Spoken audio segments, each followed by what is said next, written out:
Topeka is the capital of Kansas, and Heartland Park Topeka is a hub for car lovers. From a state-of-the-art quarter mile to a pit area packed with automotive eye candy, it's a site of the next stop on the Menards Chevy Show Tour.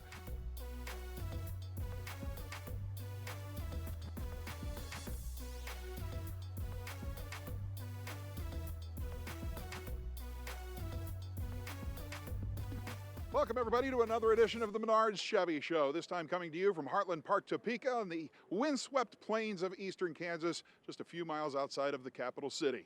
Well, this time around, we've got an amazing array of Midwestern machinery that indeed you'll find pretty incredible. All types, all varieties, all colors. Let's start things off with our first winner. The Gunk Tough and Trusted Award here in Heartland Park, Topeka goes to Dean Kozad and his impressive 1961 Bubble Top Impala. The early model Chevrolets are always crowd favorites, but every time we get to see a 61 Bubble Top, we stop and take a look. This man has put together an amazing piece that I swear doesn't even look like it's been restored. How much work went into this car? It was a pretty original body that was rust-free when I got it. Wow. And it's had a repaint now, get rid of lacquer paint. It's base coat, clear coat now. I found it right here in Topeka, Kansas, after looking all over the United States for 5 years for a quote-unquote rust-free show car ready to go. And the guy here had two of them, and this one was a 283 Powerglide car, and he wouldn't sell it. 7 years later, I finally talked him into selling it to me. It's mostly an original car. I restored cars all my life. I'm sick of welding rust, and this was a rust-free car. What's your favorite part of the 61? Obviously, you've got to be a diehard 61 lover to get into these cars. You know, I used to think they were ugly, and then they kind of grew on me because they have character. They are magnificent pieces. Just because they're seldom seen, you get to appreciate a completely different body style approach for Chevrolet between the 57s and the 63s and 4s. And they're very popular cars. They are, and I'm old school, so I have the 348 in it now. But underneath, I have a art car built 204 transmission in it, which is very strong. Right. I have an Eaton Positive traction in the old case. Wow. So it is stronger than it was in the factory. It does not look like a trailer queen in any way, shape, or form. It's not. It is a driver. It's a driver quality, and I enjoy really driving it. Congratulations to Dean Kozad for capturing the Gunk Tough and Trusted Award here in Topeka. Let's take a look at our first producer's pick. This was one of the most popular and prevalent versions of the Chevy wagon when it came out. I mean, all of them have a story. What's the story behind this one? Well, this one I found in Yakima, Washington. The car was semi-done when I got it, but I had to put a lot of finishing touches on it, to say the least. The car, I was told, was used by an electrician back in the day, and it had ladders on top and things in the back, so it was a utility vehicle. Dad had one, and I inherited it for high school and college. I drove it for probably 7 or 8 years. It wasn't a wagon, was it? No, it was just a four-door sedan, Gotcha. the 265 Powerglide. It was that god-awful yellow and green color that came out in those particular years, and it was ugly to say the least, but it got me around. When I retired, I told the wife I want one more car before I forget where I put my tools. You know, so There has to be a story of that, what appears to be half-century old cooler in the back. that was my dad's cooler in his '56 Chevy that I drove to high school and college. He used to take that to work. He ate his lunch out of that for years and years. There's nothing better than a nice but nasty Nova, such as Jim Lippert's 1967 model, that is the winner of the Moonshine Sweet Tea Sweet Ride Award here in Kansas. Jim, your Nova is absolutely the epitome of execution and design. Some genius had to be behind it. I'm not sure if it was you. It wasn't me. I just paid the bill. Well, who'd you write the check to, my friend? Bright Build Hot Rods out of Salina, Kansas. Where did this one come from? This came out of Coffeyville, Kansas about 30 years ago. Just kept it around as a beater and hit a deer with it one day. And then it was time to say, this might be one we want to do a resto mod on. That's one of the more unusual background stories we've ever heard. I hit a deer one day and decided it was time to... Two of them. So the front of the car was gone. Now the trunk looks like it has all kinds of secret hidden compartments and stuff back there. What's going on? Electronics. Oh, really? Yeah. Stereo and ride height and all that Satellite. stuff? Oh, no kidding. Yeah. Place for junk behind that big one in the middle. That's just a place to put your rags and stuff. Batteries back there. Electric door, electric trunk. Batteries back there. The battery goes dead. You got problems. A secret's behind the left tail light that opens up. That's where the cable that opens up the trunk or the left door when the battery goes dead. Oh, no kidding. Yeah. In the wintertime, we do indoor shows. Goes up in there with the lights and the mirrors under, and it's got lots of bling. It bounces off all the walls, I'll tell you. What's your favorite part of this car? I like that motor, that LS9, 638 horsepower. I've never turned it loose. I'm scared of it. The tires start spinning at 60 miles an hour, and I say, whoa, whoa, whoa, whoa. You know what's funny is you're talking about driving this thing. A lot of people would never believe that you put this on the road. Not very far, but we do enough just to play with I it. was going to say, it's enough to play with it, exactly. Oh, yeah. That's what it's built for. Yeah. Congratulations to Jim Lippert in his 1967 Nova for winning the Moonshine Sweet Ride Sweet Tea Award here at Heartland Park. Stay with us for more of the Menards Chevy Show, because when we return to Topeka, we'll turn the Wayback Machine all the way to 1938.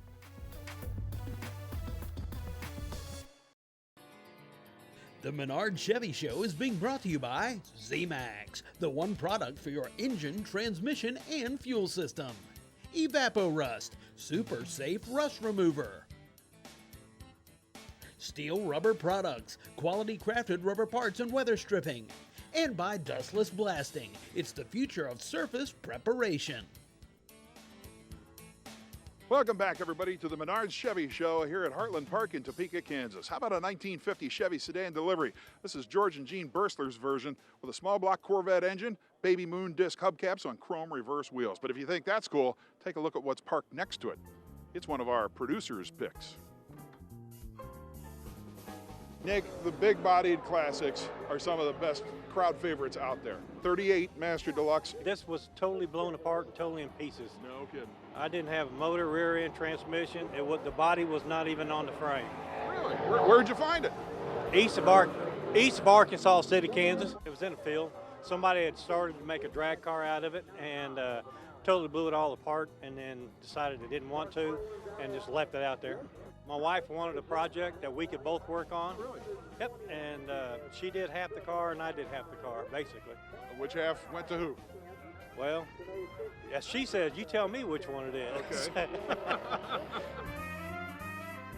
There's car shows like this that helps people like me and my wife build cars like this, because we get ideas, we talk to people, and you never go to a car show where people don't want to share their knowledge that they have, you know, to pass it on. So that's how you can do something like this. Keeping up with our theme of Chevys from the 30s, the winner of the LMC Truck Life Award is Steve Flanders in his perfect 1938 pickup.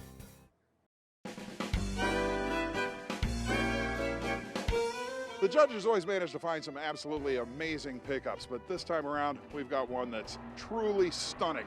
There's so many aspects to this truck that are amazing, I don't know where to begin. The hood. It was my friend Gary back there. He decided to put them in there because we always had overheating problems with it. Actually 3-inch exhaust tubing, and then it's got like chrome shower drains on the inside of it with bullets in them. Shower drains. Have to say, the paint shows off every aspect of this truck, whether it's under the hood or not. Who did it? Gary and I. Good old Gary. Friend of mine, yes. Gary's a pretty good friend to have, yeah, I think. He's a very good friend. The trunk we found at a swap meet last year, and it's like off a 30 models car of some kind, and we just redid it and put it in the back of the truck. It's actually sunken in the floor 5 inches. It goes below the floor. Are the running boards all original and everything like this? I don't see any modifications to the dimensions of any panel. No, they're the original. They're not original, but the original type. They're reproductions. Wheels are Krager 390s, which there's not a lot of them around here, so I wanted to get something different. All right, let's go to the actual drivetrain. It's a GM 350 crate motor, a 700 R4, and it's got a S10 Blazer disc brake rear end underneath it. Oh, good. What's your favorite part of this ride? The way it rides and drives. It's got an S10 frame underneath it. No air suspension or anything? No air, just sets on regular springs. Well, like I said, the judges always managed to find a beauty, but this time they outdid themselves. It's gorgeous. Yeah, it came out like I wanted it to, so we was real happy with it. Congratulations to Steve Flanders and his 1938 pickup for winning the LMC Truck Life Award here in Topeka. There's more of the Menards Chevy Show still to come, including a couple of Camaros that turn some heads here in Topeka. We'll be right back.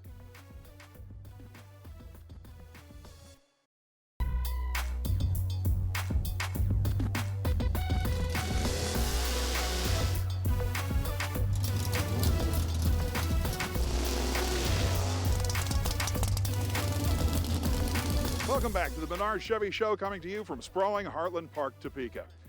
Your eyes aren't deceiving you. This is probably a first. The first time we've ever shown a Dodge on the Menards Chevy TV show. This is an all-steel replication by Jim Rodabaugh out of Oklahoma of the original fiberglass Charger prototype concept car that was built in 1965 by the Dodge Corporation. Now, what does that have to do with the Menards Chevy Show? Well, simple. The designers of the front end of the original Dodge Fastback used this design for the prototype, but then left and went to the Chevrolet factory and used it on the car that would become 1 year later the Monte Carlo. Let's check out one of our producers' picks. Travis's car has a completely different look than any other car in this show. It's actually reminiscent of the Canyon racers of the late 1970s. It's not a weakling. No, it's not. It runs really well. Who put it together? I did. The motor, I'm talking. Build everything myself. Yes, it has a removable rear roll bar so you can ride in the back seat.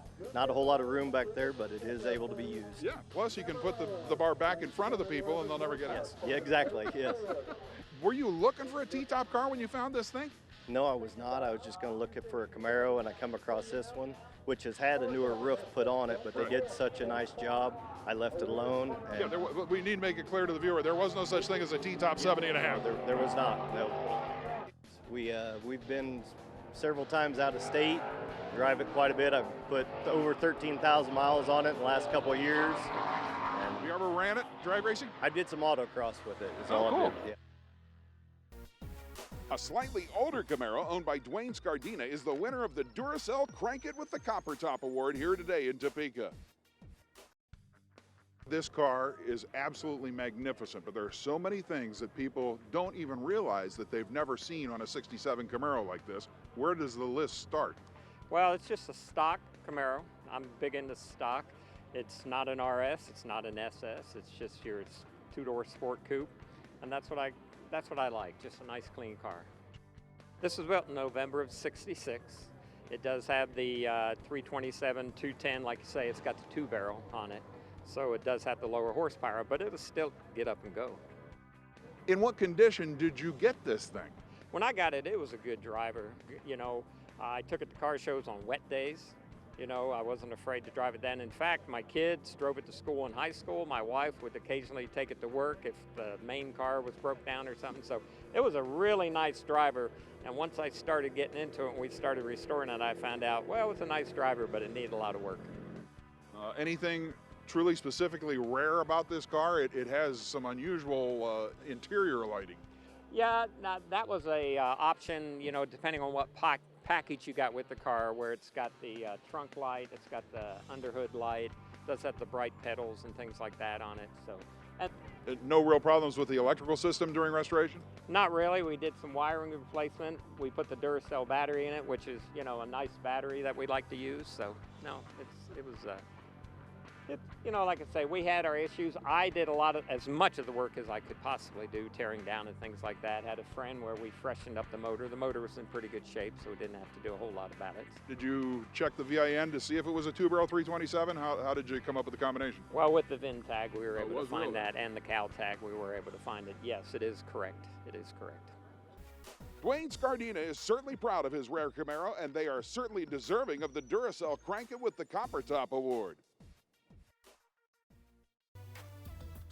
Don't go anywhere, because when the Menards Chevy Show comes back to Heartland Park, Topeka, we'll be talking Chevelles. Stay with us.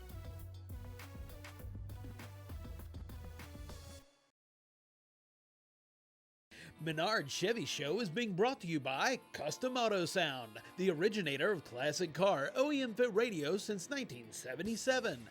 Clamp Tight, the clam making tool. Borla, the world's most winning exhaust. And by Gen Y Hitch, towing made easy.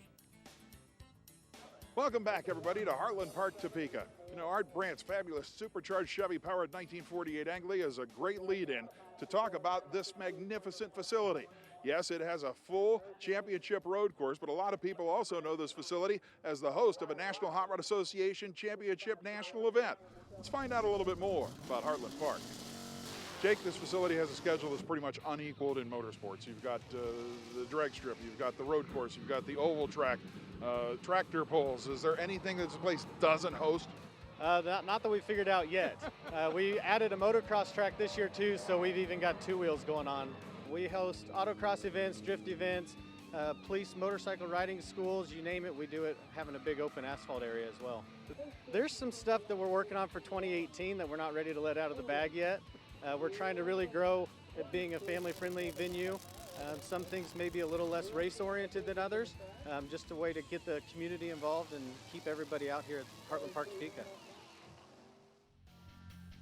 Time now for a trio of Chevelles, starting with our Rock Auto Restored Award winner, a gorgeous 1970 SS. Chevelles come and Chevelles go, but here on the Menards Chevy Show, we bring you nothing but the wildest of all the Chevelles, and you need to take an up-close look at this beast. Where in the world did you find this thing? I bought this car in '69. I'm the original owner. Really? Yes, I am. Now, at what point did you decide, okay, it's time to take my car that I bought 50 years ago and turn it into something like this? Well, I just wanted to make it, a different, a muscle car, and I just had it ever since, He found me at a car show. Oh, really? And that's what I do is build these cars. He says my car needs an engine, needs completely redone. So we called Rock Auto, we ordered a bunch of parts, and I ended up putting in a new 454. Since we drove it with 4-speed for several years, decided to run it a little bit more with on the highway, so I put in an overdrive, 700 R4 overdrive. I put in air conditioning, we've redone the suspension, just anything, everything, and it's just top notch, ready to go. What was the most difficult part in the restoration of this car for you? Installed the air conditioning and getting the air conditioning vents in the dash like the factory. I'm going to guess this was not an original air-conditioned car. No, this was just a plain car without air. It's a comfortable cruiser and a show winner. Now, earlier you heard Builder John explain that the most difficult aspect of creating this machine was the air conditioning system. Well, if you look closely, you're probably scratching your head. We defy you to find the air conditioning system in this car, either under the hood or even in the dash. It's just one of the things that makes this car unreal. Congratulations to Frank and John for creating a Chevelle that truly deserves the Rock Auto Restored Award. Now for another Chevelle, a 1967 convertible that is our next producer's pick. This car was originally a gold car. Oh, really? Yeah, so it was gold outside, gold inside. I didn't like the 67 color gold on the outside, so I made it a black car. How long have you had the car? 34 years. Wow. So 1983 is when you found it? Yep. Where? Here in Topeka. Oh, really? Actually, I found it about 3 blocks from where I live. It was it was brown at the time. It was a mess. I had a lot of body putty in it and some rust here and there, and it was a true super sport car. So it was a 396 car. 396, 138 car, which makes it a true super sport car. Right. And I just figured over time we could make it a nice car. Replace what needed to be replaced, and everything else we cleaned up. Like some of the stainless steel back when I was doing the car, you couldn't get it. What's your favorite part of the car? I guess I like it all, but nothing wrong with that. I don't have any pieces apart. I just like it all. The last of our hat trick of Chevelles is a black beauty owned by Gary McArdle that has captured the OPGI Original Award. One look at Gary McArdle's Chevelle and even I can't come up with the words. The fenders and the vinyl roof and the tires, I think, are the only thing that aren't chrome on this car. That is correct. All right, let's start. The only thing I can see that is not chromed is the engine block, the firewall, and the fenders. That is true. Every other thing. I love the chrome. It's kind of my own personal detailing in there. The items that are plastic, I've had plastic chrome. Yes, sir. And as you see on the battery cables, the box there, there's actually plastic chrome, different colors. One's red and one's black.